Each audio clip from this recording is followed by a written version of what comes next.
Noah wasn't sure what he should do. Stay in this creepy place with Tate or turn around and leave before their shit got too real to deny. I should leave. Yes, Tate said immediately. That caught Noah off guard. What? Tate looked away briefly before speaking again. You should leave, he repeated quietly. You should go back to your cupcake appointment, go back to Riley, go back to your wedding plans and your safe life and never ask me another question. The words were calm. Too calm. Like Tate had rehearsed them. Noah stared at him in disbelief. Then why bring me here? Tate swallowed once. Because I'm selfish. That answer hit with brutal honesty. A wise man recently told me that I should try to be honest, Tate said quietly. But if I were a selfless man, I would take you home right now and let you live your blissful life asleep while the rest of the world is awake. Noah stared at him, confused by the seriousness in his voice. I can't make that choice for you, it's not consensual and it's not right, Noah. Tate slowly raised his hand and placed his palm against Noah's warm cheek. Noah recoiled slightly from the unexpected touch. Tate immediately lowered his hand. I can't keep it from you, he continued, and I can't decide for you, that's not love. Noah remained silent. You have to decide what you want for your life, Tate said, and you have to live with the consequences of your choice. Noah's eyes narrowed. What exactly are you talking about? Tate looked away toward the windshield. The truth. What truth? Tate took a long breath. The kind that changes everything once you know it. Noah opened his mouth. Closed it again. Tate continued quietly. I wanted one chance to be fully known by you. The air between them shifted instantly. Noah looked down at the concrete for a second because suddenly maintaining eye contact felt impossible. You already are known by me, he muttered. Tate shook his head once. No, he said softly, you know the version of me I let survive around you. Noah looked back up slowly. And the rest?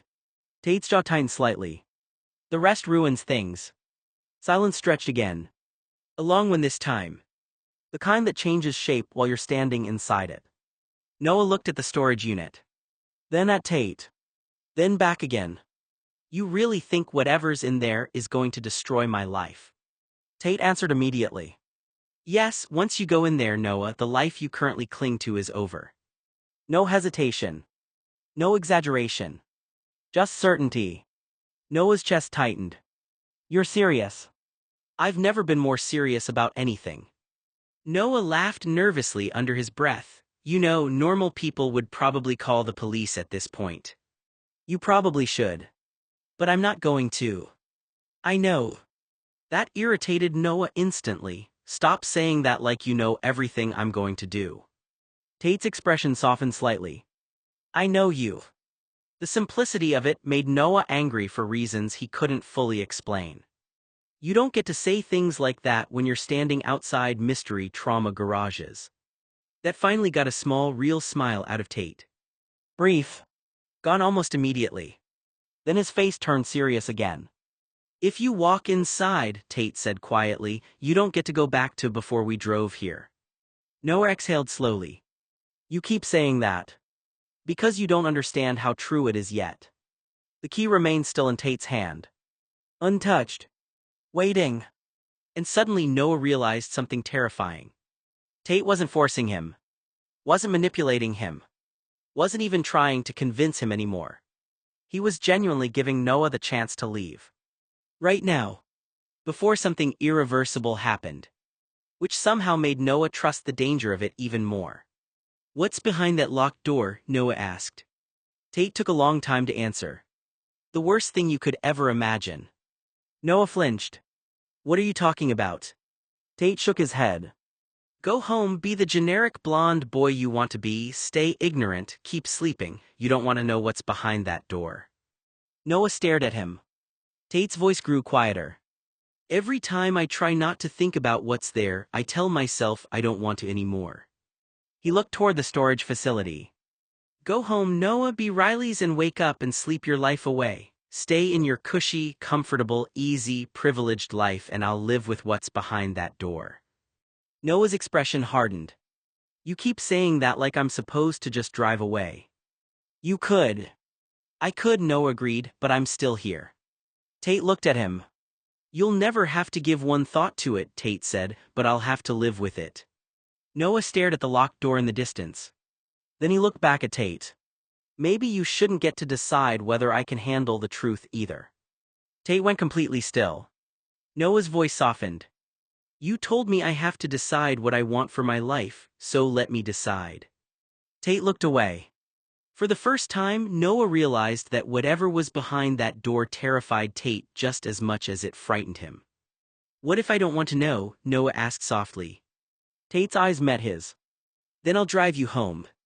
Noah's throat tightened unexpectedly at how quickly Tate answered. No anger. No punishment. No argument. Just acceptance. That somehow hurt worse. Because for the first time all morning, Noah realized Tate truly believed this might be the last normal moment between them.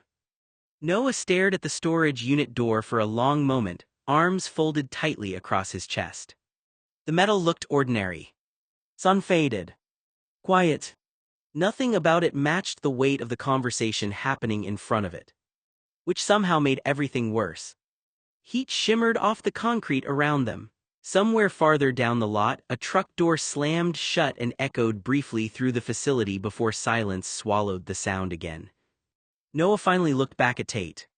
If I choose to go home, he said slowly, everything stays the same. Tate didn't answer immediately. He looked at Noah carefully first, like he was deciding how honest to be. Then he nodded once. Yes. Noah searched his face. Really? Yes. But if I walk through that door? Tate's jaw tightened slightly. Then nothing stays the same. The words settled heavily between them. Noah, he tried to explain, his voice heavy with a warning he wished he didn't have to give. If you walk through that storage unit door, the Noah you are right now will die. Not physically, but the person you know yourself to be will never come back. You'll become someone different, someone you never thought you could ever become. Some truths don't just change what you know, they change who you are. I learned that the moment I discovered the Tate Blue I thought I knew was gone. The person I had spent years believing in had died somewhere along the way, and the Tate Blue who came back was someone I barely recognized. Noah let out a slow breath through his nose and looked away again. That's a very unhealthy way to advertise whatever this is. Tate gave the faintest hint of a smile. I'm not advertising it. You kind of are. No, Tate's voice softened. I'm trying to stop you. That answer hit harder than Noah expected. Because Tate meant it. Noah could hear it. See it. The terrifying thing was that Tate genuinely seemed to believe opening that door would ruin something fundamental. Maybe both of them. Tate, I feel like I'm choosing the red pill or the blue pill from the Matrix. Tate laughed, then nudged Noah playfully. Noah shifted uneasily. Then why bring me here at all? Tate looked down briefly at the key in his hand.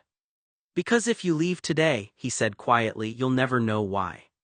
Noah frowned. Why what? Why did we meet? The air shifted. Noah blinked once. What? Tate kept his eyes on the storage unit, now instead of on Noah. Why did we stay in each other's lives for so long? A pause. Why do we always end up back here? Noah stared at him in confusion. Tate, people reconnect all the time. No, Tate said quietly, not like us. Something about the certainty in his voice made Noah's chest tighten again. You're acting like this was destiny or something. Tate looked over finally. What if it was? Noah immediately scoffed. Okay, absolutely not. You're not allowed to become philosophical outside a storage unit. A tiny smile flickered across Tate's mouth before fading again. I'm serious. You're insane. That's also possible. Noah rubbed his forehead hard. This entire morning feels fake. You still got in the truck. That was a lapse in judgment. Tate tilted his head slightly. You've had a lot of those with me. Noah glared at him immediately. Don't flirt during your mystery monologue. I'm not flirting. You literally always sound like that. That sounds like your problem. Noah groaned quietly. The tension briefly loosened between them before tightening again almost immediately. Because the storage unit was still there. Waiting. Tate's hand was still wrapped around the key. Noah shifted his weight uneasily. You really think if I leave right now we can just go back? Tate went silent. And that silence answered the question before he even spoke. No, Tate admitted quietly. Noah's expression changed immediately. Then why did you say everything stays the same? Because your life does. And yours. Tate looked away. Noah swallowed once. That's not fair. Tate laughed softly under his breath, but there wasn't any humor in it. Nothing about us has ever been fair. The words lingered. Noah hated that part of him agreed. He crossed his arms tighter. You keep saying us like there still is one. There is. If you go home now, we can never be together the way you've always dreamed, Tate explained. Us together is only possible if you know everything I do. No, there isn't.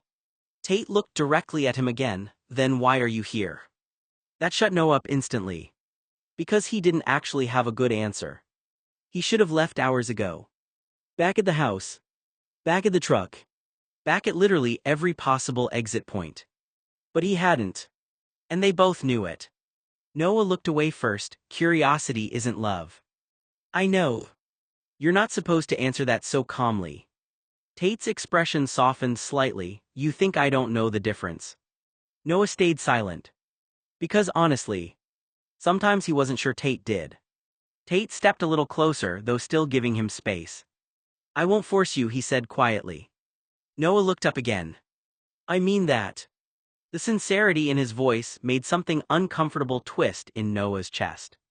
You've spent years trying to pull me toward you. Yes. And now suddenly you're backing off. Tate exhaled slowly. No, he said softly, I'm finally telling the truth. The heat pressed heavily around them. Noah could hear his own heartbeat now. Annoyingly loud. What truth? Tate looked at him for a long moment before answering. That loving me costs everything. The simplicity of the sentence hit harder than all the dramatic warnings before it. Noah swallowed. You don't get to say things like that 1 week before my wedding. Tate's eyes flickered slightly at the word wedding. But his voice stayed calm. I know. Noah laughed once nervously and dragged a hand through his hair. God, this is insane. Probably. You keep admitting things like that. Because lying to you stopped working years ago. Silence stretched again. Noah looked at the storage unit. Then back at Tate. You really think whatever's in there explains us? Yes. That's impossible. No, Tate said quietly, it isn't. Noah frowned harder. People don't have one giant secret that explains their entire lives. Tate's expression darkened slightly. Some people do. That answer landed badly enough to make Noah uneasy again. Tate. You asked why we keep finding each other, Tate interrupted quietly. Why neither of us actually leaves, why every time we try to end this we end up right back here. Noah's throat tightened slightly. Because he had wondered. More than once. Probably more than he should have. Tate continued softly.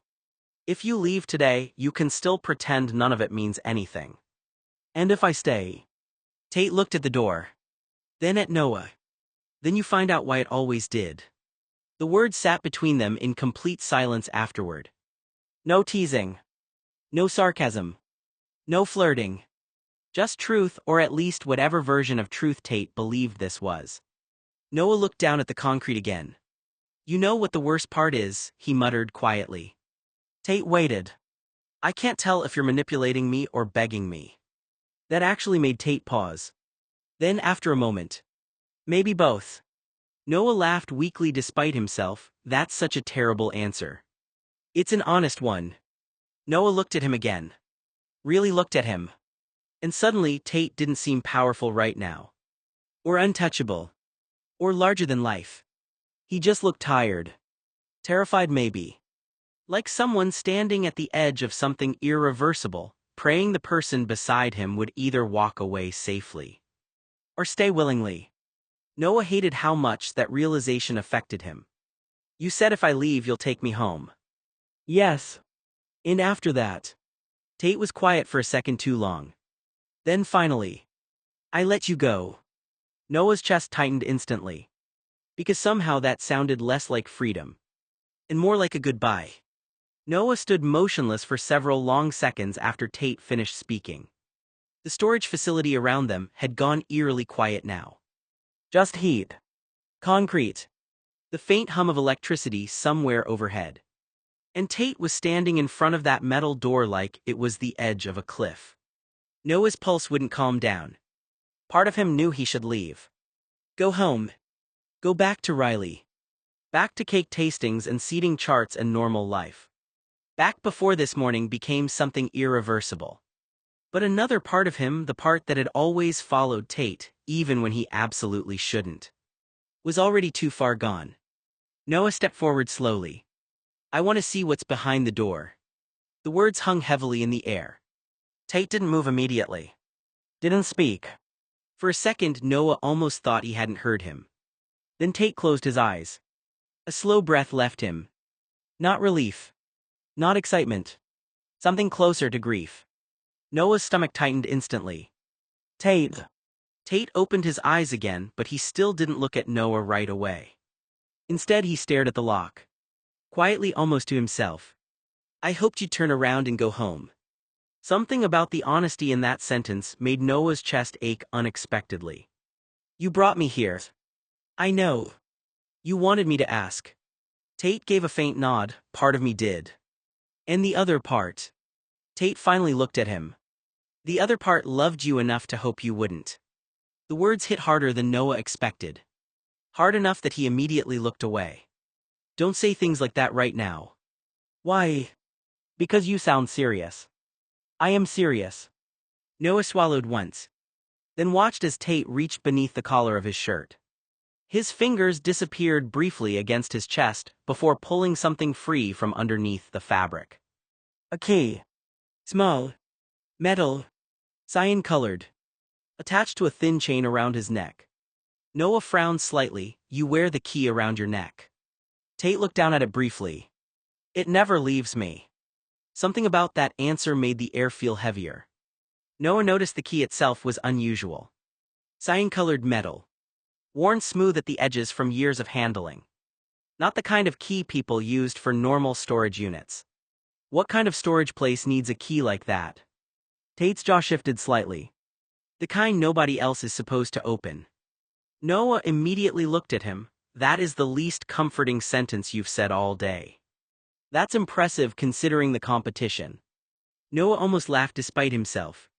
Almost. Tate stepped toward the door. For the first time since arriving, Noah noticed his hands weren't completely steady. That realization unsettled him deeply. Tate Blue was nervous. Actually nervous. Tate slid the cyan key into the outer lock slowly. The metal clicked softly. Then he stopped again. Noah frowned. You're hesitating. Tate didn't look at him. If we do this, he said quietly, you don't get to unknow me afterward. Noah crossed his arms tighter, trying to hide the fact that his heartbeat had become annoyingly loud.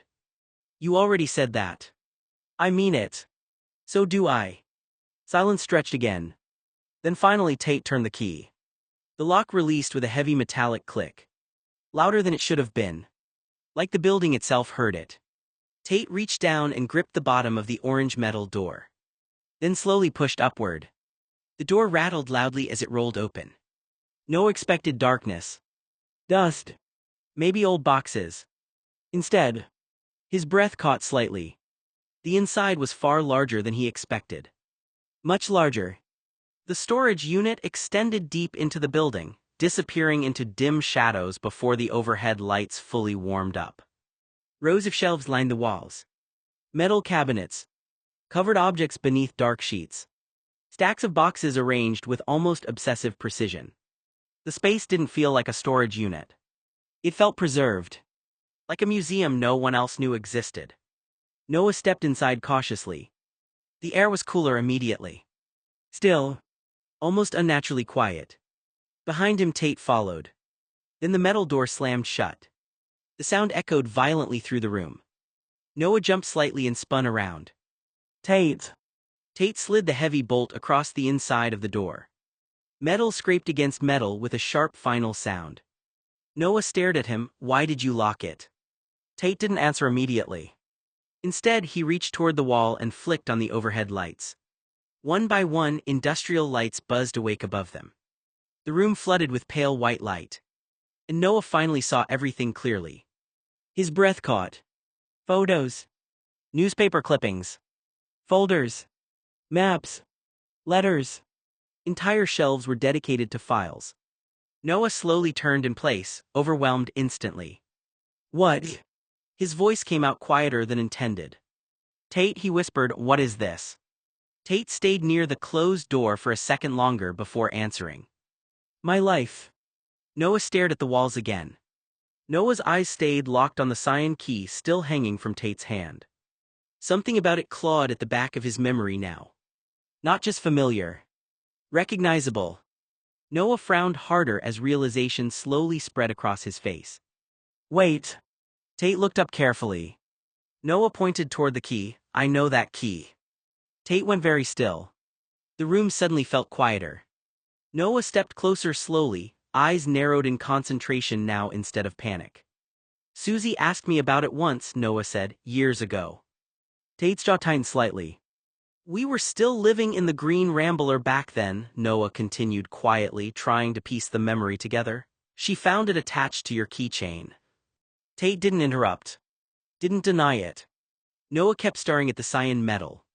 She couldn't figure out what it belonged to, he said softly, and honestly neither could I. A long silence stretched between them. Then Noah looked up sharply. You've had this place all this time.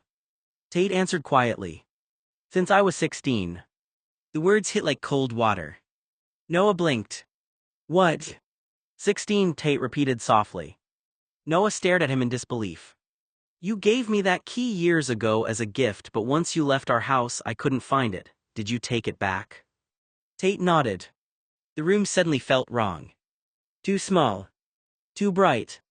You're telling me this? Noah gestured wildly at the walls, the photographs, the files, the years of hidden obsession surrounding them. It has existed since I was 16 years old. Tate nodded once. Noah actually laughed under his breath. Not because anything was funny. Because his brain didn't know what else to do. That's insane. Before Noah could ask another question, Tate lifted a hand slightly. Before I explain everything in here, he said quietly, gesturing toward the walls, the files, the photographs, including the 3 lockboxes on the table. Noah's eyes immediately shifted toward them. 3 heavy metal lockboxes sat near the far side of the unit beneath the overhead lights. Different sizes. Different locks. All sealed shut. Something about them made Noah uneasy instantly. Tate continued. There's something I want to do first. Noah frowned. Like what? Tate didn't answer immediately. Instead, he walked slowly toward the opposite side of the storage unit. Noah turned to follow him with his eyes. Then stopped short in confusion. Tate. Tate had started unbuttoning his shirt. Noah blinked. What are you doing? Tate calmly shrugged the shirt off one shoulder. Noah stared at him in disbelief. You cannot possibly be doing what I think you're doing right now. Tate folded the shirt neatly onto the back of a chair nearby, like this was a completely normal interaction to have inside an emotionally catastrophic secret storage bunker. Noah laughed once nervously. Is this the part where you murder me and wrap me in plastic wrap? Tate snorted softly without looking up. I'm not a serial killer. That remains unconfirmed. And I'm not taking off my clothes so I don't get blood on me. That is somehow not reassuring either. Tate finally looked over at him. Completely calm. I'm taking off my clothes because I want to have sex with you in this storage container. Silence. Noah stared at him. Blinking once. Twice. Excuse me. Tate's expression barely changed. You heard me. No, I definitely didn't hear you correctly because there's absolutely no way you just said that sentence out loud after showing me your secret underground conspiracy room. It isn't underground. That is not the important part. Tate's mouth twitched faintly. Noah pointed wildly around the room. We are in the middle of a psychological breakdown. And your response is to have gay sex. Tate considered that for exactly 1 second. Yes. Noah let out a disbelieving noise somewhere between a laugh and a choke. You are unbelievable. You've said that already. Tate. What? Noah stared at him in genuine confusion now. Why would you even say that right now? Tate leaned casually back against the edge of a metal table, still absurdly calm while Noah internally unraveled. Because if I'm about to ruin your life, Tate said quietly, I'd like one good memory attached to it. That answer hit hard enough to momentarily shut Noah up. Unfortunately, Tate used the silence against him immediately. You're thinking about it. No, I'm not. You did the face. What face? The face where you pretend you're offended while secretly considering terrible decisions. I am not considering terrible decisions, Tate. Tate tilted his head slightly, then why are you blushing? Noah slapped both hands against his own cheeks instantly. Oh my God. Tate actually laughed softly this time, which only made Noah more flustered. This is not funny. It's a little funny. Noah lowered himself into the folded chair with a metallic creak, elbows resting on his knees as he stared across the storage unit at Tate. Dust floated lazily through the thin bands of sunlight leaking between the metal walls. The air smelled like cardboard, rust, and old rain. Tate dropped heavily into the dusty recliner across from him. The worn fabric groaned beneath his weight, sending a puff of dust into the air. He leaned his head back for a second, eyes half-lidded with exhaustion before looking at Noah again. No, it isn't. You can't emotionally devastate somebody and then randomly start stripping Tate. Tate unbuckled his belt calmly. Noah immediately pointed at him in alarm. Nope, absolutely not. Pause. Tate raised one eyebrow. You told me you had life-altering secrets, Noah continued rapidly, not whatever this is. Tate's expression softened slightly. You're nervous. I'm confused. You're also nervous. Noah crossed his arms tightly. You are not seducing me in your weird evidence garage. Calling this unit an evidence garage is rude, Noah. Tate. Tate sighed quietly, though amusement still lingered beneath it. Noah. What? You've spent the entire morning trying not to look at me. Noah shook his head. That is objectively false. You literally almost stopped breathing when I fastened your seatbelt. Noah's face went scarlet instantly. That was not. And right now, Tate continued calmly, you're staring at my chest while pretending you aren't. Noah jerked his eyes upward immediately. I hate you. No, you don't. That line is getting old, Noah shook his head. It keeps being true. Noah groaned loudly and paced away several steps before turning back around. This is insane behavior. Yes. You admit everything way too easily, Noah. Because most of it isn't the real problem. That answer slowed Noah down slightly. The humor faded a little around the edges. Tate watched him carefully now. More serious again. I know this looks unhinged, Tate said quietly. Looks. Tate ignored that. But I need you calm before I explain the rest. So your solution is sex. My solution is us. The words landed differently. Softer. More dangerous. Noah looked away first. That doesn't even make sense. It does to me. Noah rubbed his forehead again, exhausted already. You cannot keep talking like we're in some tragic romance movie. Tate studied him silently for a moment. Then, you know what happens after I tell you everything in here. Noah hesitated. No. You stop seeing me the same way. My face might actually terrify you or cause nightmares, so maybe I want you to look at me like you always have one more time. The honesty in Tate's voice erased the teasing atmosphere almost instantly.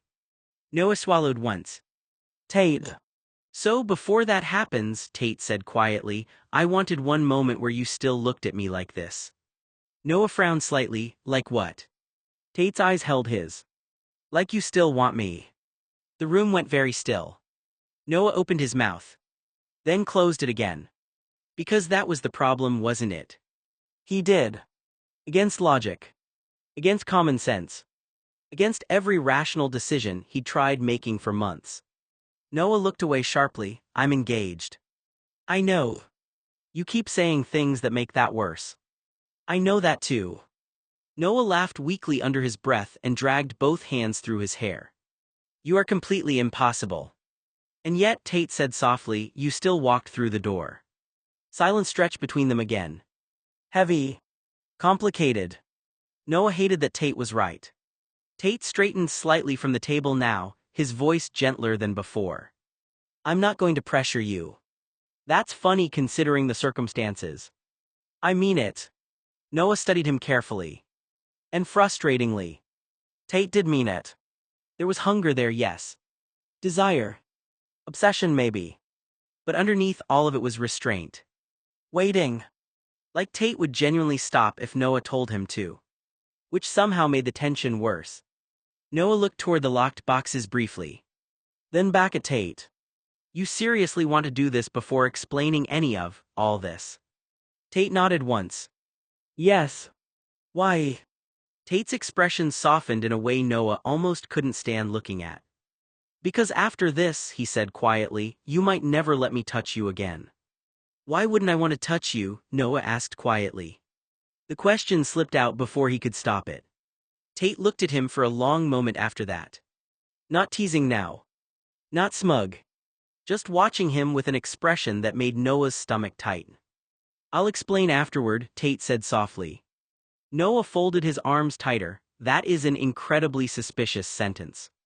Probably. You keep admitting that. Tate's mouth curved faintly. You like it when I'm honest. Noah rolled his eyes immediately. I like it when you act normal. That sounds fake. It's not fake. You've never liked normal. Noah opened his mouth to argue. Then stopped because Tate had started moving again. Slowly. Calmly. Like he had all the time in the world. Tate lowered himself to the floor near the back wall of the storage unit, sitting with one knee bent slightly, completely unbothered by the cold concrete beneath him. The overhead lights cast pale gold across his skin. Noah immediately looked away. Then unfortunately looked back. Which was the problem? Tate without clothes had always been dangerous to Noah. Always. It wasn't even entirely physical anymore. It was familiarity. Memory.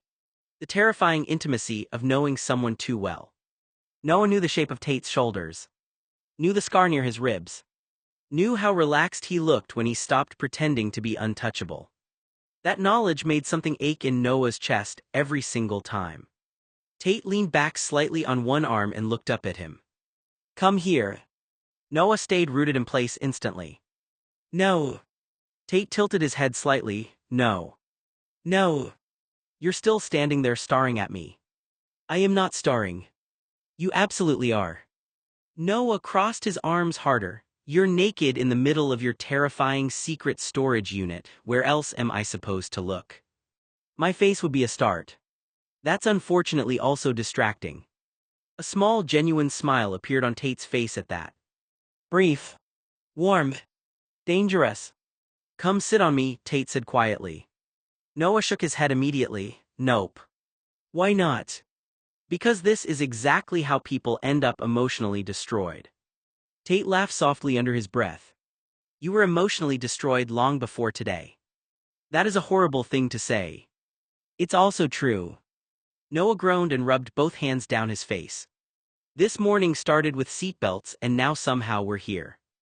And yet you're still here. That was the problem. Noah was still there. Still standing in the storage unit. Still looking at Tate instead of leaving. Still letting himself be pulled closer little by little despite every rational thought screaming at him not to. Tate lifted one hand lazily toward him. Come here, Noah. The softness in his voice made Noah's chest tighten again. No. You're thinking too hard. Someone around here has too. Tate's eyes moved slowly over Noah's face. You're nervous. I'm trying to survive. You're blushing again. Noah immediately touched his own face. I hate that you can tell. You've always turned pink first. That's humiliating. I think it's cute. You are not allowed to use the word cute while sitting naked on a storage unit floor. Tate actually laughed. Noah hated how much that sound affected him. The room felt smaller now somehow. Warmer. The tension between them was pressing against every surface. Tate rested his forearms casually over his knees as he watched Noah continue pretending he wasn't starring. You know, Tate said quietly, most people would have run away by now. Most people aren't me. No, Tate agreed softly, they aren't. The way he said it made Noah's heartbeat stumble again. Too intimate. Too certain. Noah shifted uneasily. You keep looking at me like that. Like what? Like you already know, I'm going to lose this argument. Tate's mouth twitched faintly. Are you? No. You're already closer than you were 2 minutes ago. Noah looked down automatically. Unfortunately, Tate was right. At some point during the conversation, Noah had unconsciously drifted several steps nearer. Oh my God, Noah muttered. Tate smiled slowly. Come here. No. Liar. Noah pointed at him accusingly. You are manipulating me. Yes. At least deny it. No. Noah let out a frustrated noise and looked away toward the walls again. Which was almost worse. Because now the entire room felt charged with contradiction. Photographs. Secrets. Fear. And Tate sitting there looking at him with unbearable softness, as if none of the terrifying parts mattered compared to this moment. You said I might never touch you again after today, Noah said quietly. Tate's expression shifted slightly. Yes. Why do you sound so sure? Tate looked down briefly before answering. Because once you understand me completely, he said softly, you might finally realize you shouldn't love me. The honesty in that sentence knocked the breath out of Noah for a second. No teasing. No arrogance. Just fear. Real fear. Noah swallowed hard. That's not fair. Tate looked back up at him. Neither are you. The silence stretched again. Noah hated how much his body still reacted to Tate's voice. His face. His attention. Every stupid soft look made Noah feel seen in ways he didn't know how to survive anymore. Tate patted his thigh lightly. Come here. Noah stared at him. Tate. I'm asking nicely. You're impossible. And you're stalling. Noah exhaled sharply through his nose. You do realize this is insane behavior. Yes. You're naked on the floor trying to seduce your ex in a storage facility. Tate, consider that. When you say it out loud, it sounds dramatic. It is dramatic. Maybe a little. Noah laughed despite himself. Again. Tate immediately noticed. There it is. What? That laugh. Noah rolled his eyes. Don't make it weird. You already made it cute. You are unbearable. And yet you're smiling. Noah's expression fell immediately. I am not smiling. You were. I regret it. Tate's gaze softened further. You always did this. What? Pretend you hated moments you secretly wanted to keep forever. That hit too close to something real. Noah looked away quickly. You think you know me too well. I do know you too well. The quiet certainty in Tate's voice made Noah's chest ache again. Because maybe he did. Maybe that was the entire problem. Noah stood there another long moment. Then finally muttered. You're lucky you're attractive. Tate's eyes brightened slightly with amusement. That's the nicest thing you've said to me today. It wasn't a compliment. It definitely was. Noah shook his head slowly like he already hated himself for what he was about to do. Noah walked across the sealed storage container, his boots echoing against the concrete, each step bringing him closer to the nude man waiting for him. The closer he got, the more details he could make out, the way Tate's abs flexed as he shifted his weight. Then, against all logic, he walked toward Tate. Slowly. Carefully. Tate watched him approach with an expression so openly affectionate it almost made Noah stop. Almost. You look smug, Noah muttered. I feel smug. You shouldn't. But you came over here anyway. Noah stopped just within reach. This does not mean you win. Tate looked up at him quietly from where he sat on the floor. Noah, he said softly, I stopped trying to win a long time ago. That answer changed the atmosphere again instantly. Noah's throat tightened. Because Tate sounded sincere. Exhausted. Like this wasn't a game anymore. Tate lifted one hand slowly toward him. Gentle. Giving Noah plenty of time to pull away. But Noah didn't. Tate's fingertips brushed lightly against Noah's wrist. Warm. Familiar. Dangerous. There you are, Tate murmured. Noah closed his eyes briefly. And that tiny moment of weakness was all Tate needed to know Noah hadn't truly walked away yet. Tate chuckled, a dark, knowing sound. Nobody's going to bother us, I already took care of it. Noah didn't ask what that meant, he didn't want to know, he just wanted to cross the distance between them. So he did. When Noah was exactly one length away, close enough to feel the heat radiating off Tate's body but not close enough to touch, Tate moved. He lunged forward, his hands grabbing Noah's hips with a grip that was both possessive and desperate. In one fluid motion, he pulled Noah down onto his lap. Noah let out a startled gasp as his knees hit the concrete on either side of Tate's thighs, straddling him. Tate and Noah have sex in the storage container. Scene retracted, read extended version on Wattpad. Noah could only manage a shaky nod. This is probably the only legal sex that exists in this unit, Tate laughed. For a long moment, neither of them spoke. The only sounds were their ragged breathing and the distant hum of a ventilation fan. Tate's arms wrapped around Noah, holding him close. He pressed a kiss to the top of Noah's head. That was the best fuck I've ever had, Tate admitted, his voice soft with wonder. Noah let out a weak laugh. You say that every time. Noah's heart swelled. He nuzzled into Tate's neck, breathing in his scent, sweat, and sex, and something uniquely Tate. Tate's arms tightened. I love you too. They stayed like that for a while, tangled together on the cold concrete floor of a storage unit that held nothing but old furniture and their shared secrets. Outside, the world continued to spin, oblivious to the raw, dirty, beautiful intimacy happening inside. Eventually, Tate shifted, reaching down to grab his discarded shirt. He used it to clean them both up, his touch gentle and careful. We should get dressed, he said, though he made no move to let go of Noah. In a minute, Noah murmured, just let me have this a little longer.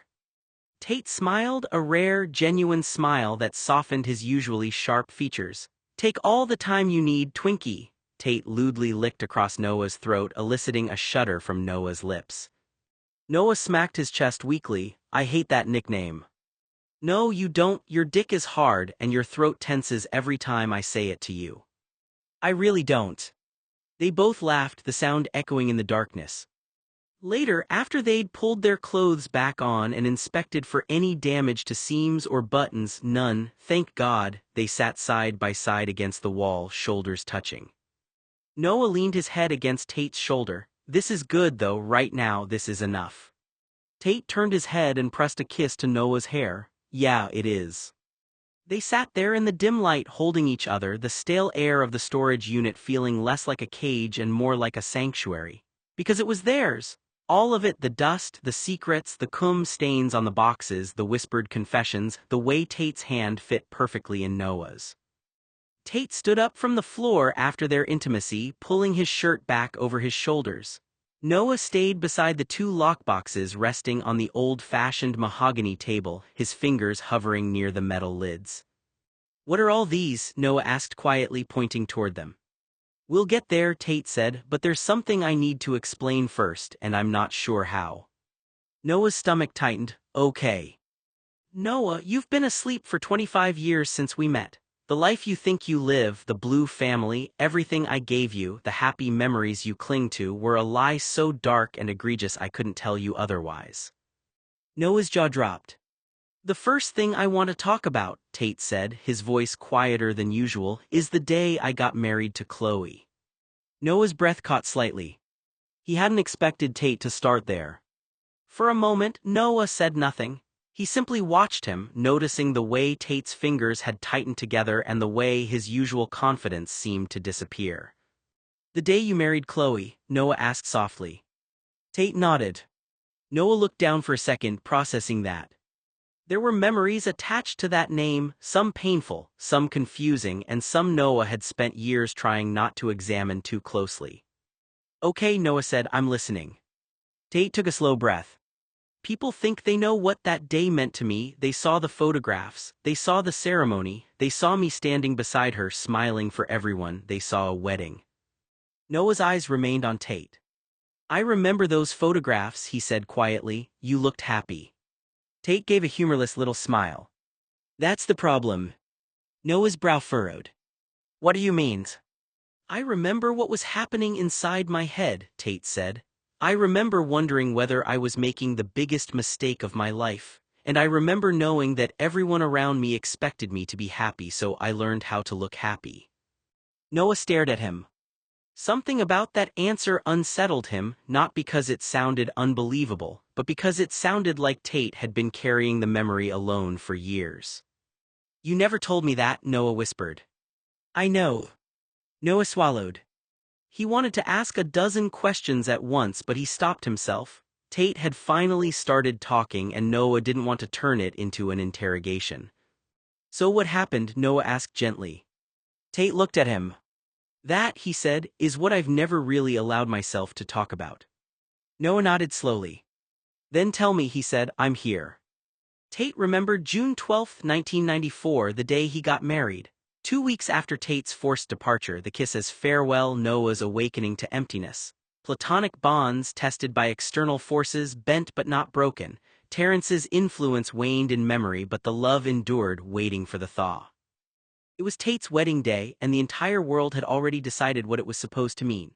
On the other side of town, a ceremony was being prepared with ruthless precision. Chairs aligned, flowers arranged, vows printed and rehearsed until they sounded like facts instead of feelings. Talia was somewhere in the middle of it all, packing through calls and confirmations, her patience thinning with every passing minute that Tate still hadn't arrived. "Where is he?" Talia snapped into her phone again, quieter this time but more dangerous. "We are 30 minutes out from guests being seated." No answer that satisfied her came back, only uncertainty, only the growing sense that Tate was slipping through everyone's carefully built plan. Across the city, Tate was not thinking about flowers or guests or expectations. He was thinking about a specific greenhouse and the loyal, sweet, cute blonde that lived there. Tate missed living in that house, even though it wasn't the kind of house Tate ever saw himself living in as a young man. He had bought the house for Noah in 1992 because the blonde had threatened to leave him, and Tate wanted to make Noah happy. That house he shared with Noah before their separation was the kind of place that didn't belong to the life he was supposed to be living anymore. The kind of place his father had made sure he abandoned, sealed off behind years of silence and obligation. Tate hadn't been there since he was forced out, since the version of his life that had included choice was replaced with duty and loaded handguns. He sat in his car outside the Green Rambler for a full minute before moving. Once he stepped on the porch, he took out his gym membership card and inserted the plastic into the slot by the bolt. The lock gave with a reluctant click after he forced the entry point just enough for the system to recognize him again. The door opened as it remembered him, even if everything inside had learned how to survive without him. Tate stepped in. The air hit him first, stale, still layered with time. Nothing had been refreshed, nothing had been touched in a way that suggested expectation. It felt suspended, like the house had been waiting in the exact position he left it, refusing to evolve without permission. The entryway and living room were dimly lit, and Tate saw a form draped over the couch in a drunken stupor. And then he saw him. Noah, the blonde boy he had loved since 1976, collapsed on the living room couch like gravity had finally won a long argument. Whiskey bottles were scattered around him, some tipped, some half-empty, some abandoned like they had stopped mattering halfway through being finished. The room carried the evidence of a slow unraveling, not dramatic but persistent. The kind that happens when no one is watching closely enough. Noah's face was turned slightly to the side, blonde matted hair falling over his eyes, lips parted as he breathed through sleep that didn't look peaceful. It looked like exhaustion had simply overridden everything else. Tate stopped at the edge of the room. For a moment, he didn't move at all. Because this was the part no one else understood, not Talia, not his father, not the world waiting for him in a suit and a future he didn't choose. This was the part where everything outside of this house became irrelevant for a few seconds at a time.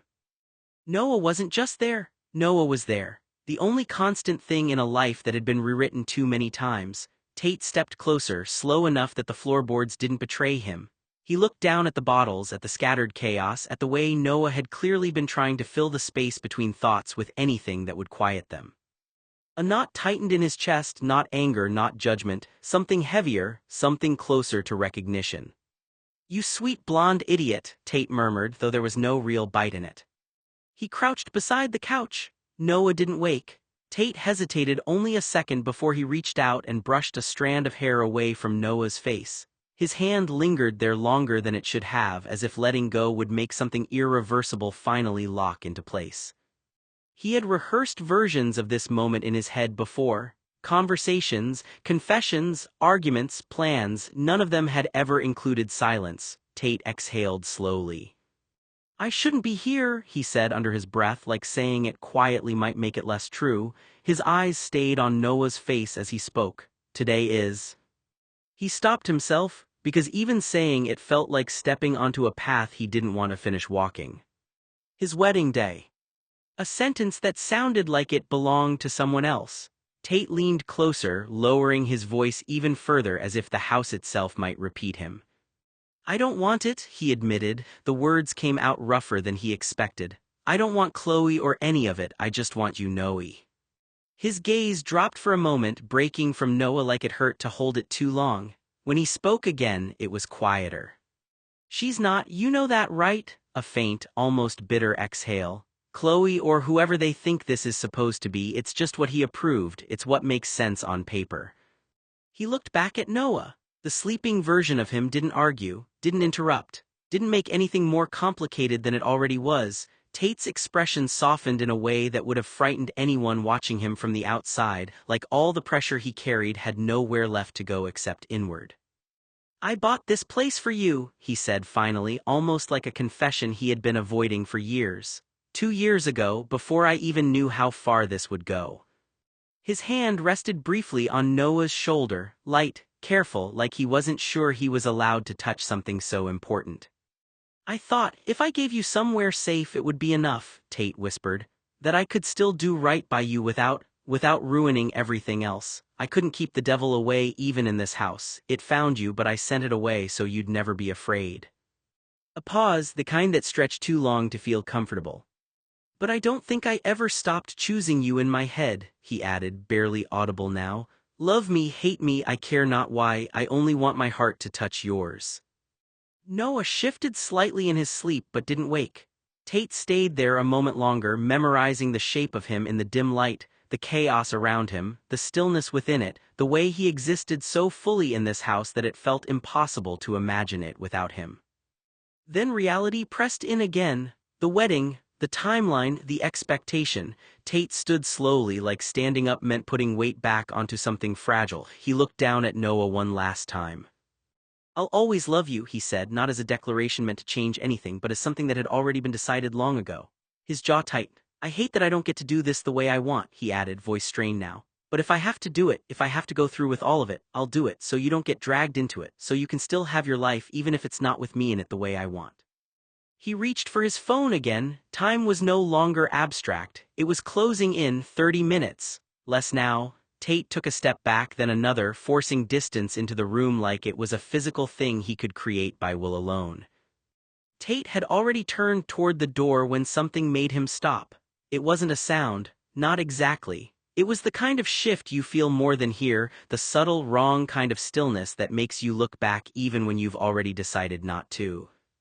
He turned slowly. Noah hadn't moved much, still slumped into the couch like sleep had dragged him under and refused to let go. The whiskey bottles were still scattered where they had fallen, catching dim light like broken glass memories.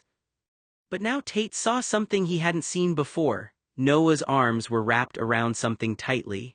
At first, Tate thought it was just another bottle he'd fallen asleep clutching, something unconscious, habitual, meaningless in the way drunk gestures often were.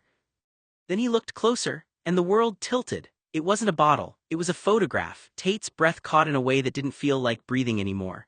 Noah was holding a framed photo, creased slightly at the edges as if it had been taken out and put back too many times, carried around, hidden, returned to again and again when no one else was looking. Uncle Joey. Tate knew the face immediately, even before his mind fully processed it. Joey's grin, easy, warm, the kind of smile that made rooms feel less sharp.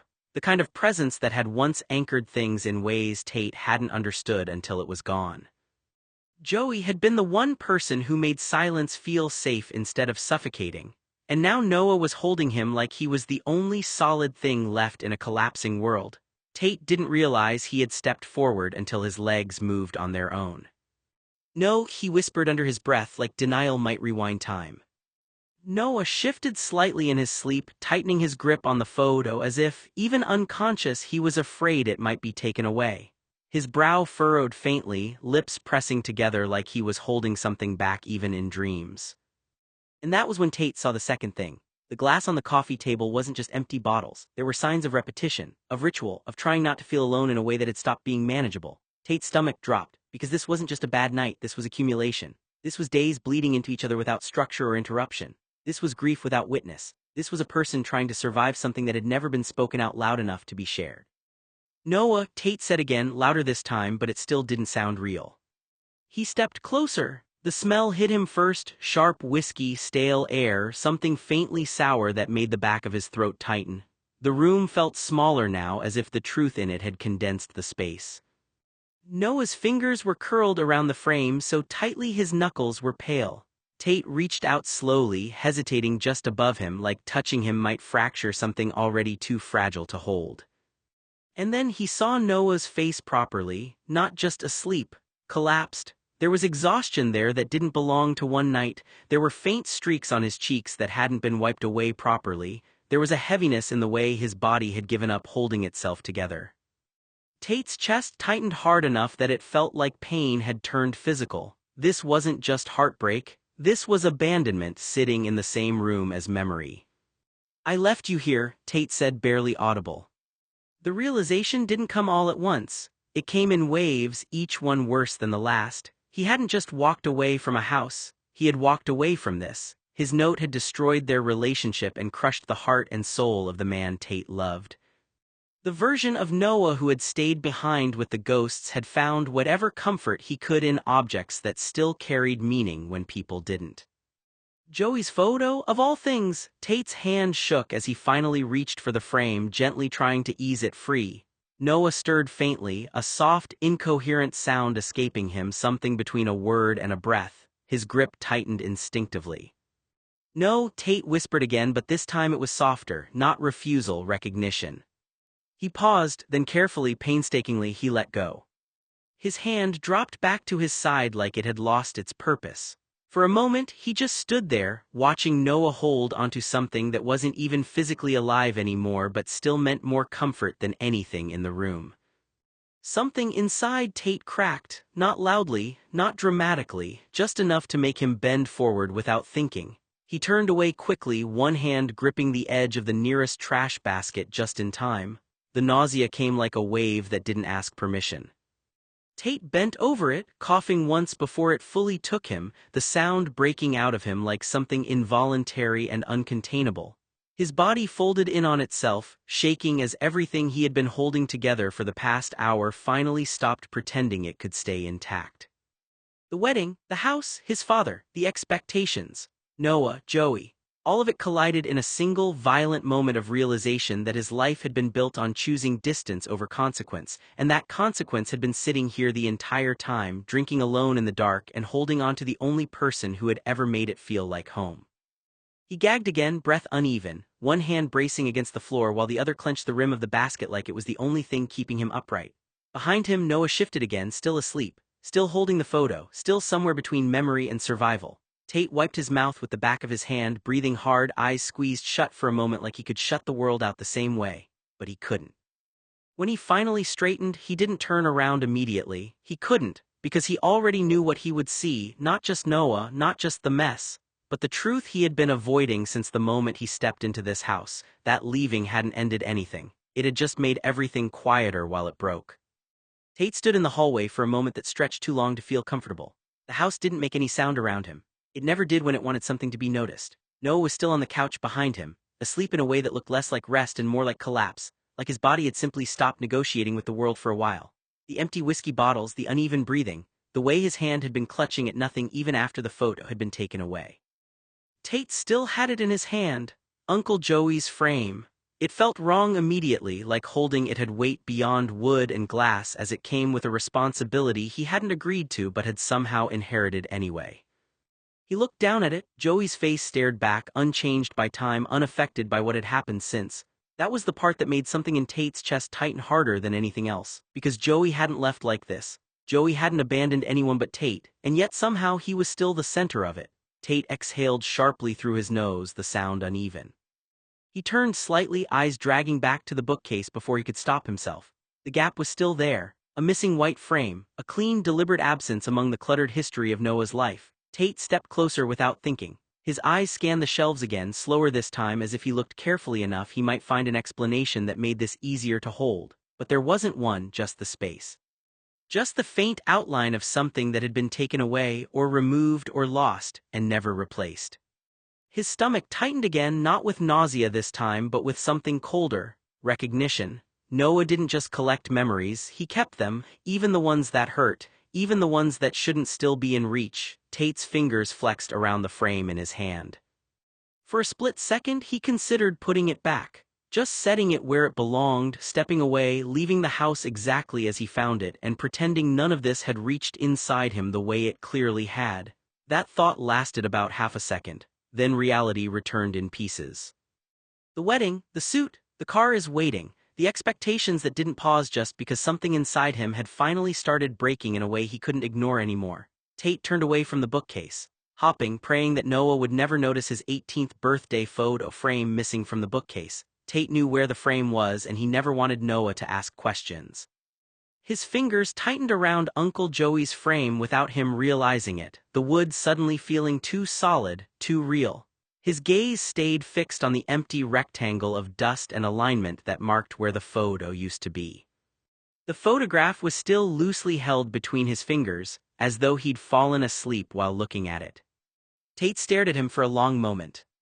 Then with a sigh, he carefully pried the frame from Noah's sleeping fingers.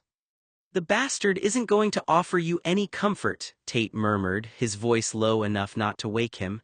"Not any more than he ever offered me." Noah shifted in his sleep but didn't wake. He walked back through the living room slowly, every step heavier than the last.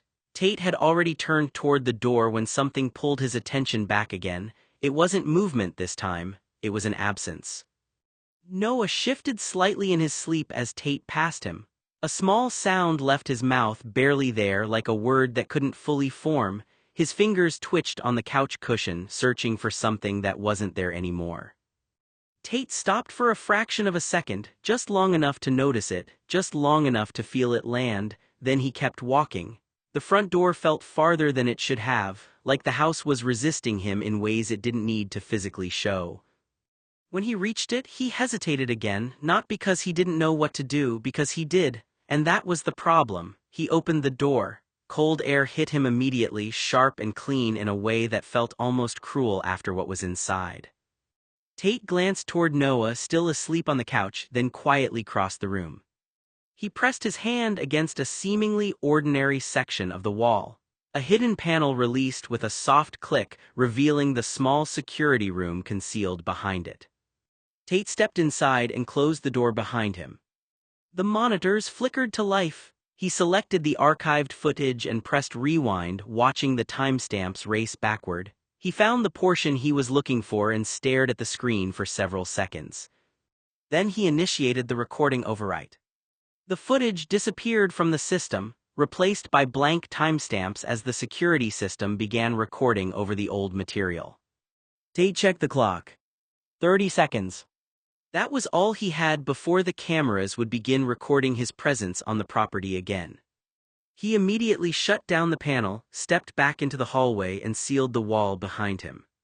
When he returned to the living room, Noah was still asleep. Tate looked at him, then at the photograph lying face down on the table. Whatever had happened inside that house, Tate clearly had no intention of letting the cameras, or anyone else, remember it. Tate stepped out of the house without looking back. The door clicked shut behind him. For a second he just stood there on the porch, breathing like he'd forgotten how, then he locked it. The sound of the bolts sliding into place felt final in a way he didn't have language for. He walked to the car. The frame was still in his hand. The photo of Joey stared back at him. Tate didn't want anyone but Noah and Tate's photos in that house because Tate needed Noah to have wonderful, honest memories watching over him. He looked at it once more before opening the trunk. Joey's face reflected faintly in the dull light of the garage. Tate didn't think about it. He just tossed the frame inside the truck, then shut it harder than it needed to.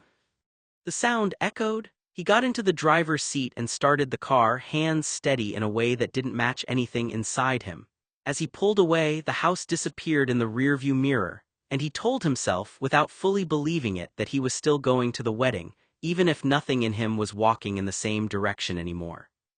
The last time anyone saw Tate and Noah in the same space, they did not speak. They didn't need to. A hallway, a passing glance, the smallest fracture of recognition, then nothing. Two lives recalibrating instantly, like proximity itself was a mistake neither of them could afford to repeat. Tate continued forward in the life that had been built for him. The marriage held its shape on the outside, polished and intact, a portrait of success that required no further explanation. He learned how to smile on command, how to say the right names at the right events, how to stand beside people without ever truly arriving beside them.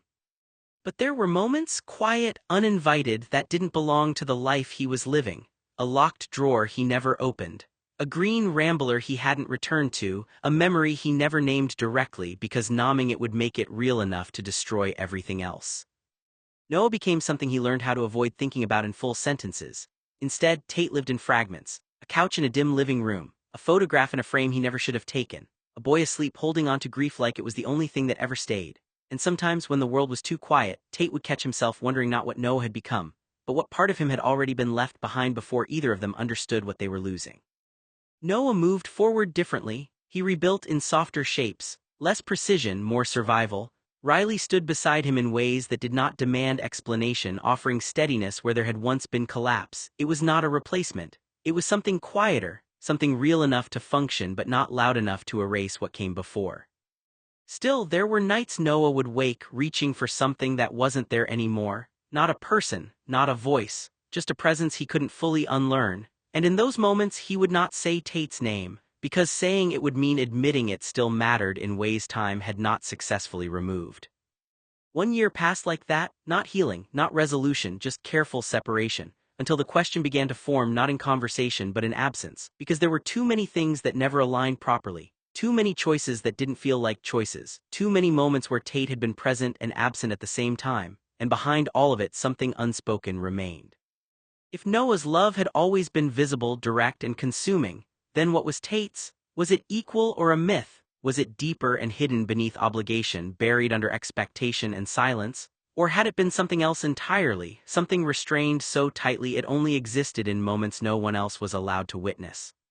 Something that never reached language, only action, only distance, only sacrifice disguised as departure. The story does not end with answers, it ends with questions that refuse to settle. Because somewhere beneath everything that was said, chosen, and lost, there is still the possibility that Tate's love for Noah was never less than Noah's for him, just spoken in a language neither of them was ever taught to translate in time.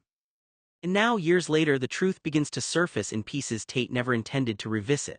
Memories he buried, choices he never explained, moments he never confessed. The next story is not about what they were, it is about what Tate never said out loud, and whether love, when kept too long in silence, becomes something that survives, or something that transforms into regret that can no longer be undone.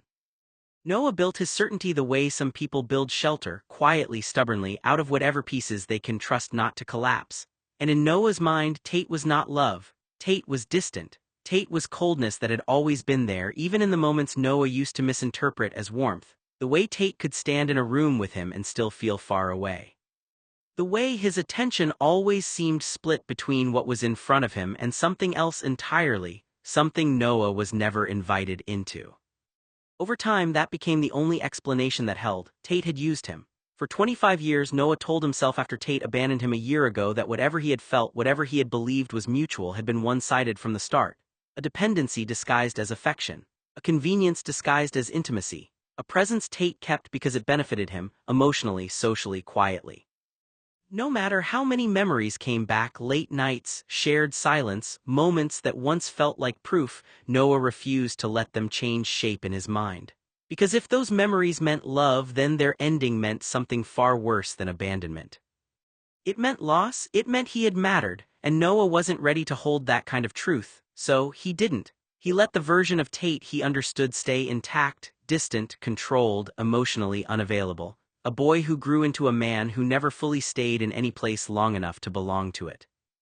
Even when Riley tried gently to challenge it, offering patience where Noah expected confirmation, Noah held firm. Not because Riley wasn't kind, but because kindness did not erase history as Noah had rewritten it. Tate had never loved him, that was the foundation on which everything else rested. What Noah didn't know was that the foundation was wrong. Tate had not been cold in the way Noah believed. He had been restrained to protect Noah's safety. Not absent from feeling but overwhelmed by it, not detached but buried beneath responsibilities that made expressing anything honest feel like a risk he couldn't afford, because Tate's love for Noah was never casual. It was not balanced or simple or safe. It was consuming in a way that required containment, not expression, and containment over time looks like distance. The reason Tate left was not that he stopped caring, it was because caring too much had become dangerous to Tate's family. There were things Tate had done, decisions made in silence, agreements made under pressure, consequences absorbed so Noah would never have to stand in the center of them. Things that would have changed everything if spoken aloud. Things that would have made Noah either complicit in fear or trapped in a life neither of them could escape.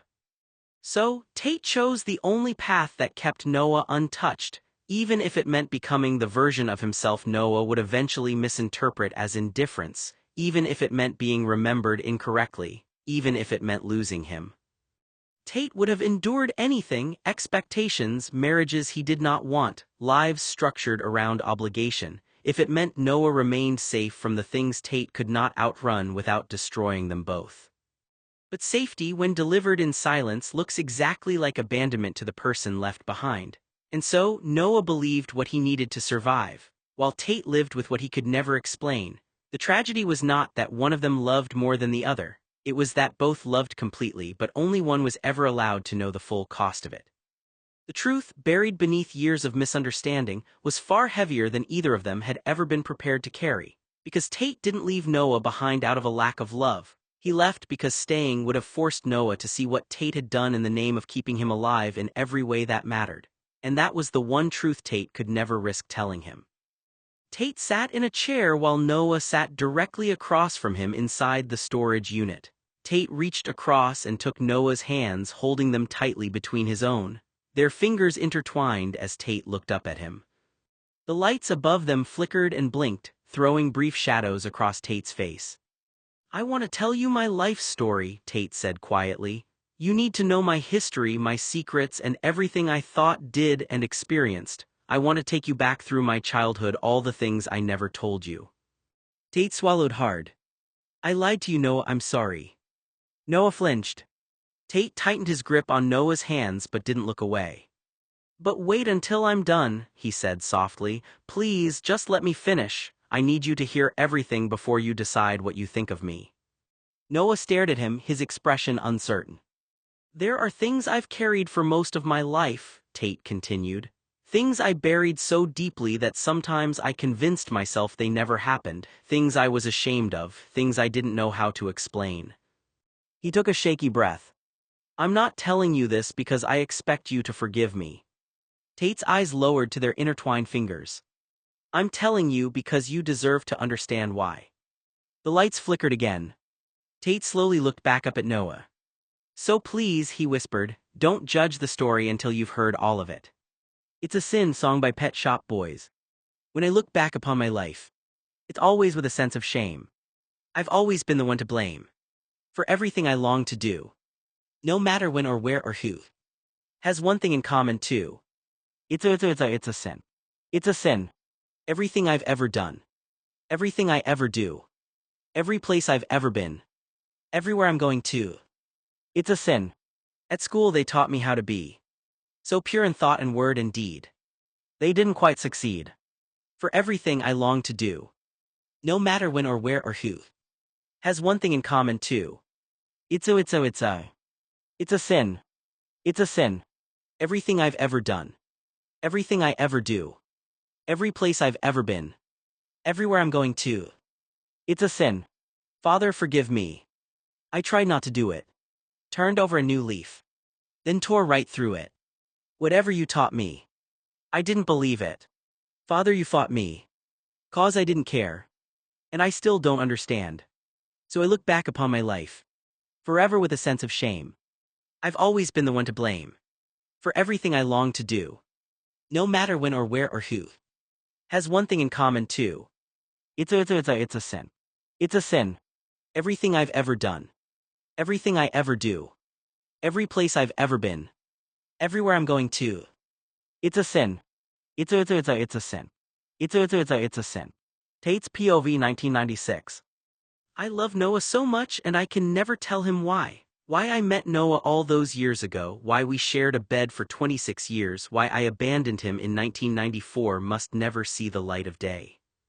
My mere existence is a sin against God, an egregious violation, an abhorrent vile lie so gross and disturbing I hide my secret every day. The ick everyone I know shares, this monstrous truth dies with me. The boy who shares my bed with me, the blonde teen I love, hasn't a clue. Living as Totem Joseph Cornelius Blue is a nightmare that never goes away, and I can't shed the shame and internal disgust I feel every time I look in the mirror or when I shut my eyes at night. For those reading this who expect an unrequited love story or secretly hope that Tate Blue loves Noah Lunas back, you'll be sorely mistaken. I can't love Noah back because if I ever openly showed the kind of love Noah has for me, it would get Noah killed or worse, he would know the truth about me. As long as Noah doesn't know my secrets, there is no chance of us ever being together in any way, shape, or form. I was kidding myself for 25 years, believing I could be with Noah and he would never find out, or I could hold him close by denying him autonomy and knowledge to live his life the way he deserves to live. I woke up, and that's why I'm here in a storage unit, hoping the man who loves me won't run away. Tate Blue doesn't exist. Tate Blue is dead. Tate Blue died in 1970 on his 2nd birthday and he's never come back or grown up. Tate Blue existing at all is an egregious crime against nature. I have 3 secrets within this person I reside in and my claim to be Tate is egregious. Tate Blue must hide the secrets at all costs. If I didn't have any friends, if I didn't have Noah, I don't think I would be alive. Inside him live 3 secrets so dangerous they fracture his identity, blur his past, and threaten anyone who gets too close. He doesn't know where the lies end and the truth begins anymore. All he knows is this: if those secrets are exposed, everything collapses, including him. Not the face people remember, not the shape that appears in photographs, not the name printed in ink on documents that pretend permanence, not the echo that lingers in other people's voices when they say it, as if it belongs to someone real. All of it, facade, reflection, record, is scaffolding built around an absence. The facade of Tate Blue, the sexy, magnetic, untouchable man women desire and men wish they could become, is nothing more than a carefully executed illusion, a performance. A magic trick designed to distract from the truth. Because Tate Blue is a fraud. Not in the way people think, he's worse than that. He isn't hiding who he is, he's hiding the fact that there is no him to begin with. The real Tate Blue doesn't exist, and even if he ever did, he would never be the man people imagine when they say his name. The real Tate is smaller, quieter, breakable. He's the boy Noah once found curled beneath his bed, thumb in his mouth, hiding from a world too loud to survive. He's the child his mother held on a cafe floor, her hands shaking as she begged for help, her only son seizing in her arms while strangers watched and did nothing. That is Tate, not the myth, not the man, just the remnants of a boy who was never meant to grow into anything at all. Tate has never existed. That is the first truth, the clean one, the only one that doesn't rot when you hold on to it too long. What exists instead is something assembled, not born assembled. Piece by piece, reaction by reaction, a structure grew out of pressure and silence. Something that I learned early was that survival was not about being but about appearing, about choosing the right outline and staying inside it long enough that no one asked what filled it. There are moments, brief, dangerous moments when the structure loosens, when the seams show, when the name feels like a coat left on the wrong shoulders. In those moments there's a glimpse of what sits underneath. Not nothing, never nothing, something far worse, because nothing would be easy, nothing would be clean, nothing wouldn't carry memory. But this thing underneath is made of memory, dense with it, packed so tightly that it can't breathe without risking collapse. It knows things it cannot say, it holds images that have no language, only weight. It understands in a way words cannot translate, that if it were ever fully seen or known it would not survive the telling. So it stays buried, not hidden. Hidden implies the possibility of discovery, of being found by accident or curiosity. Buried is deliberate. Buried is sealed, pressed down, marked with the silent agreement that nothing should dig here. Tate is what stands above that ground. A marker, a placeholder, a necessary fiction that allows movement through a world that demands names, faces, definitions. People talk to Tate. They remember Tate. They build versions of Tate in their own minds, each one slightly different, each one equally untrue. And the structure obliges. It smiles when expected, speaks when required, mirrors what needs to be mirrored. It learns quickly, faster than most. That consistency is convincing. If you repeat a shape often enough, others will defend it for you. They will insist Tate is real. They will point to evidence, conversations, memories, records, impressions. They will argue with certainty that something so persistent must exist. They are wrong, but their belief is useful. Because as long as they believe in Tate, they will never look beneath. And beneath is where the truth waits heavy and patient. The product, not of a single moment but of accumulation. Of things that were never meant to be carried alone, let alone carried in silence. Of experiences that did not end when they were over but continued echoing, reshaping, embedding themselves into whatever came after. The product does not have a name, it cannot afford one. Names make things reachable, names give others a way in, and this cannot be reached, cannot be touched without consequence. So it remains buried, forever if the structure holds, forever if Tate continues not to exist. But there is a cost, there is always a cost. Because maintaining something that isn't there requires constant effort. Every interaction, every reflection, every moment of awareness is a balancing act. Too much attention and the edges blur, too little and something slips through. Sometimes it's small, a pause too long before answering a simple question, a flicker of confusion at hearing the name spoken aloud, a sense brief but unmistakable that the person being addressed is standing slightly to the side watching. Sometimes it's larger, a crack in the narrative, a memory that doesn't align. A reaction too intense, too immediate, too unfiltered to belong to the constructed shape. Those moments are dangerous. They are reminders that the buried thing is not gone, only contained, and containment is not the same as safety. Still, the structure persists, because it has to, because the alternative is not exposure, it's unraveling. If Tate were to exist even for a moment between his name and what lies beneath, it would require the buried thing to rise to take shape to be seen. And that cannot happen, not because it's impossible, but because it's unbearable. So the rule remains, Tate doesn't exist, not the facade, not the reflection, not the record, only the product exists and the product stays buried, forever. Ever since I was born, I've been called Tate Blue. That name was never really a choice. It was assigned to me the way a label gets pressed onto clean glass, permanent, and expected to mean something before I ever understood what I was. People didn't meet me as a person first, they met the idea of me. And once that idea existed, everyone reacted to it like it was the only thing I had ever been. Some wanted to be me, some wanted to envy me, others wanted to control me. And some, quietly and carefully, just wanted access to my time, my attention, my money, or my life as if it were a door that could be opened and closed at will. Girls looked at me like I was a story they could step into. Fathers looked at me like I was a mistake they wished their sons could correct. Peers looked at me like I was a standard they had to measure themselves against, even if they never admitted it out loud. And I learned early that being seen is not the same as being known. So I became what they wanted me to be. Or maybe I learned how to stay still while they wrote things onto me that were never mine. Over time, I stopped separating what was real from what was expected. There was the version of Tate Blue that moved through rooms, answered questions, smiled at the right moments, and said the right things. And then there was whatever was left when no one was looking, something quieter, less defined, harder to name without making it disappear. That was the part I never let anyone see. Not because I was protecting it, because I didn't think it would survive being seen. The truth about why I am the way I am is simple. Tate Blue has never existed, not the way people think, not the way they talk about me like I'm a fixed thing, a character with edges and certainty. I am what happens when everyone agrees on a version of you long before you've had a chance to disagree.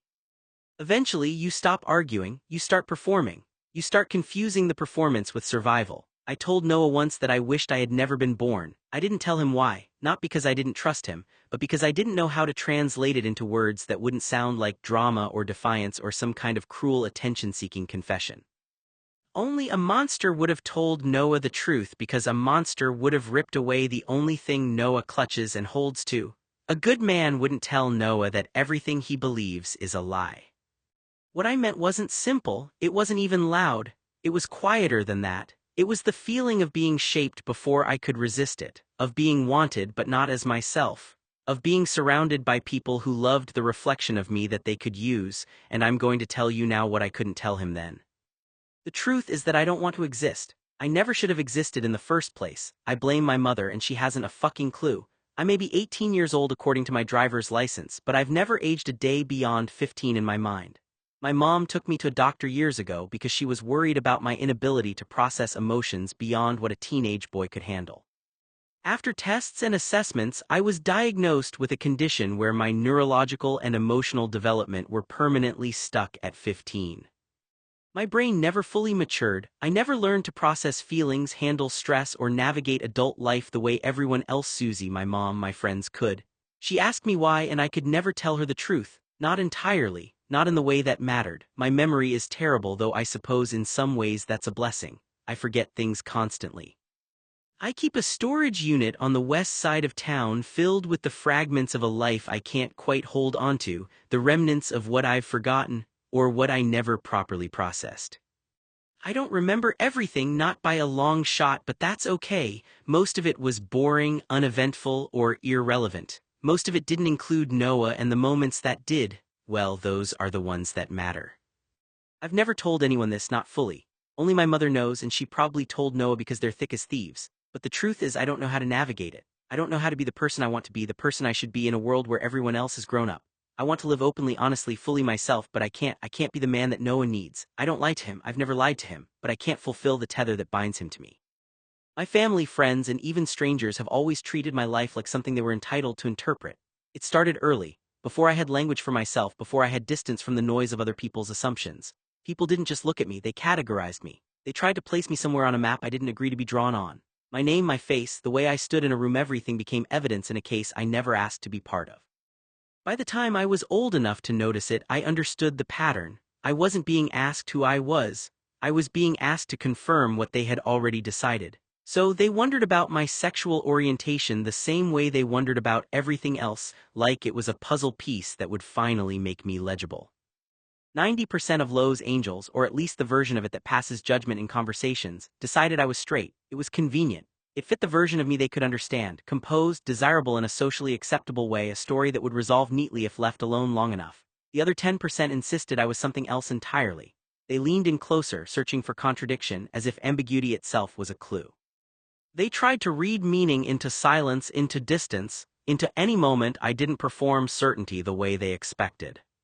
But neither version was true, not because the truth was hidden in some dramatic or secret way, but because the framework itself was wrong. The truth is stranger than fiction in the most unremarkable way possible. I don't move through the world with desire the way people assume I should. I don't look at girls and feel pulled forward. I don't look at boys and feel that either. There isn't a switch that flips in the direction people are always trying to assign me to.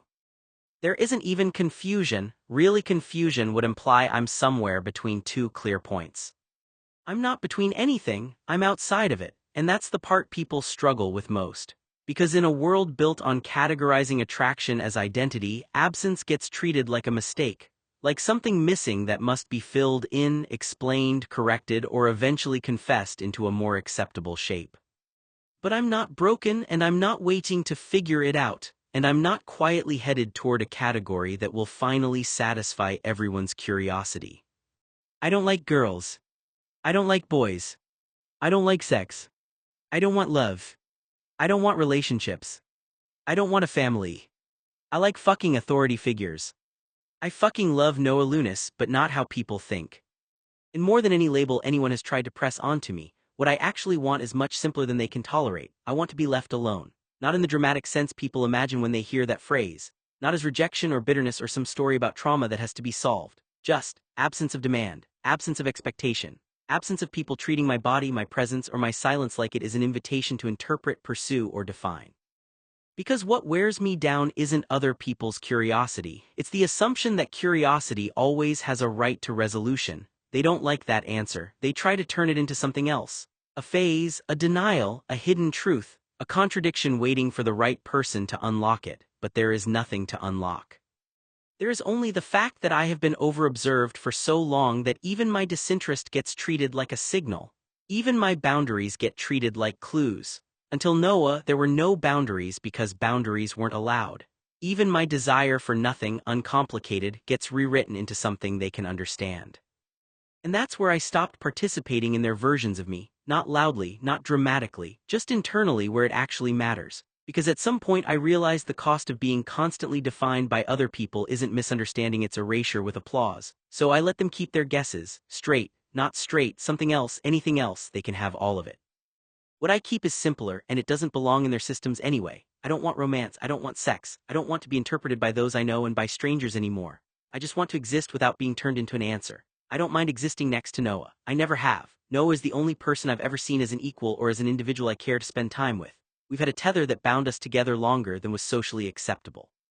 And that tether, God, it's unshakable. Noah's boyish, immature infatuation with me has never died. It hasn't gone anywhere. It hasn't lessened with distance or time. We aren't as close as we used to be because Noah doesn't need me. Not every day or hour, but the connection remains. It's more intimate, more intense than anything two boys could share. It's a bond that transcends everything conventional, friendship, romance, even desire. It's something separate. Something that isn't labeled in any language the world understands, and yet it holds us together in a way nothing else could. Noah anchors me, and maybe that's all either of us really needs. Chloe was everything a straight guy like me could want. In fact, she was better than that. She wasn't a nag or a ball and chain. She wasn't the kind of woman who wanted to become my entire world or demanded to be everything to me. She didn't expect to be my soulmate or the first thing I thought about when I woke up every morning.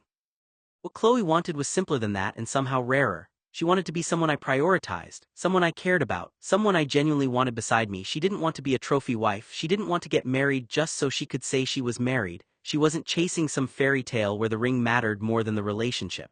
She wanted companionship, that was it. She wanted authenticity and vulnerability, things most women are never told they should ask for. Chloe didn't want perfection. She wanted honesty. She wanted a partner. We had a real platonic connection. We were equals in a way that made sense. We came from similar backgrounds. Both of us grew up wealthy. My parents were WASPs, and Chloe understood the strange etiquette and quiet expectations that came with that world. But even if I proposed tomorrow, even if I married her next week, my family would never truly accept her. The truth is, Chloe has one flaw my family will never overlook, one non-negotiable my father will never budge on. And the irony is, it doesn't really matter who I marry. My father will be disappointed either way. He'll be less disappointed if I marry Chloe because she's a woman, but disappointment is still disappointment.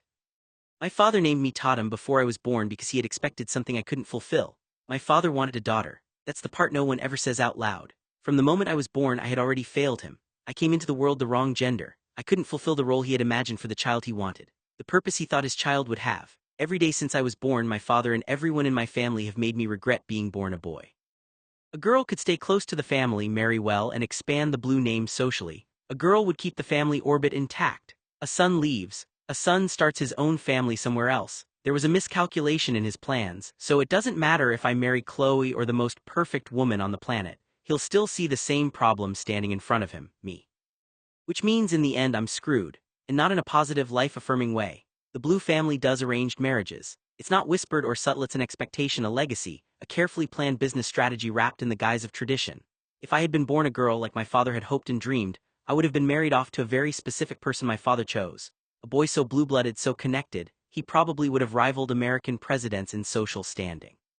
My father engaged me to a man 10 years older than I was before my mother, Talia, birthed me in 1968. On the day I was born, my engagement was called off. My father was enraged that I was a disappointment, and he resented me for my entire childhood. Being born a boy was of no use to him. A son could not be wed to a socialite's daughter and create the same social power or dynastic consolidation. I couldn't marry into power in the way a daughter could. I couldn't unite two families, double fortunes, consolidate influence, or cement the blue legacy in a single ceremony. I was less important, less valuable. I wouldn't earn him a single dime in prestige or political leverage. I remember my father telling me on my second birthday as he leaned over me in bed during sex, his eyes sharp as knives, and told me who he would have married me to if I had been a girl. I could have had a life vastly different from the one I lived after meeting Noah, a life of influence, luxury, and blue family expectation fulfilled. But because I was a boy, I disappointed him before I could even walk or talk properly. That arranged marriage would have kept our lineage intact and continued our family tree. We would have combined multi-conglomerate companies. We would have doubled net worth, influence, and reach. Every handshake would have meant something. Every dinner, every social appearance, every alliance would have been cemented with the authority of my family behind it. But I was a boy. If I had been born a girl, the teenage boy, Jay, the one my father engaged me to even during my mom's pregnancy, was the only nice person I had ever met until I saw Noah. I would have lucked out if I was able to marry Jay. He was kind, loving, and protective of me. He was the father I never had, and Noah had met him. He just didn't know Jay was. If it hadn't been for this man, I wouldn't have been alive in order for Noah and I to meet that day in preschool. I could marry a socialite, sure. I could marry a millionaire, but it would never be enough for Terrence, never the kind of union that mattered to him. Even if I married the First Lady of the United States, he would be disappointed. That's the measure of my failure. All the males in my family, my uncles, cousins, distant kin, they all succeeded in some way. They upheld the expectations of wealth, power, and masculinity. They earned my grandfather's approval, they earned family respect. They fulfilled their roles. I was the only one who didn't. I was the only one who disappointed him from the moment I was born, and it followed me every day since. Every choice, relationship, or opportunity is measured against the disappointment etched into my birth. It wasn't just personal, it was structural, systemic, and inevitable. I could live a life of luxury, power, even happiness in some ways, and it wouldn't matter. In my father's eyes, I had already failed. The teen boy I was arranged to marry on my 18th birthday scrapped Terrence's laid plans. Every look, every interaction, every whispered word behind my back, the message was clear: you ruined everything. Because I was a boy, the engagement was broken off the day I was born.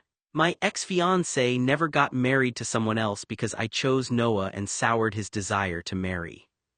And now I see Jay sometimes at office parties. There's always tension. A quiet, simmering hatred in his eyes. Noah has met him and even sat on his lap or kissed his cheek. Noah is a constant reminder that I prefer anyone to him. The weirdest, most surreal office party I ever attended was when Noah was 14. My ex-fiancée was there and Noah was with me. The look on his face could have killed. It could have killed Noah if it were allowed to. He didn't speak, but the contempt radiated like poison. I remember gripping Noah's hand a little tighter, trying to shield him from what I could feel pressing in the room. It was absurd, really. I was barely old enough to process why I felt that level of shame and anger, why my father's disappointment had created this shadow that followed me even into someone else's life. But it did. And the shadow came with me wherever I went, even into the offices, into the parties, into the mundane moments where adults pretended everything was normal. Meeting that person wasn't just uncomfortable, it was a reminder that my life had been decided before I was even born. That my existence had disappointed the one man whose approval I had always craved. That every expectation, every plan, and every arrangement my family had dreamed of had been undone because of me. And Noah had been there to witness it. Even now, thinking back, I can feel the tension in the air, the silent hatred, the way the room seemed to shrink around us. And I realized something terrifying: no matter what I did later in life, wealth, success, charm, independence, this part of me would never go away. My father's disappointment, my family's schemes, my ex-fiancée's grudge, it all lingered. And yet Noah didn't care. He never cared. That was what made him my anchor, the one constant in a life designed to be full of obligations, expectations, and judgment. When I was 15, I started to blossom into one of the most attractive young men in Los Angeles.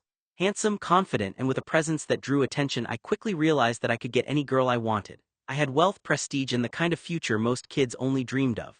My parents saw it too. They imagined me as mayor or governor, someone who could carry the blue name and influence the city for generations.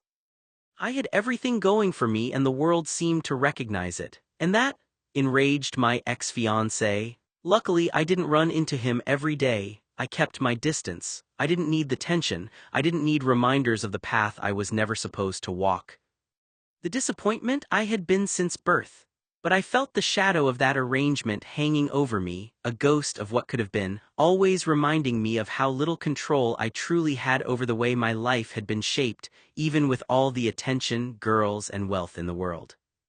After I started turning heads and commanding attention, Noah became even more important to me, not because I needed someone to admire me, but because he grounded me. He wasn't impressed by wealth, prestige, or girls. He didn't care if I was the most eligible young man in Los Angeles. He just existed.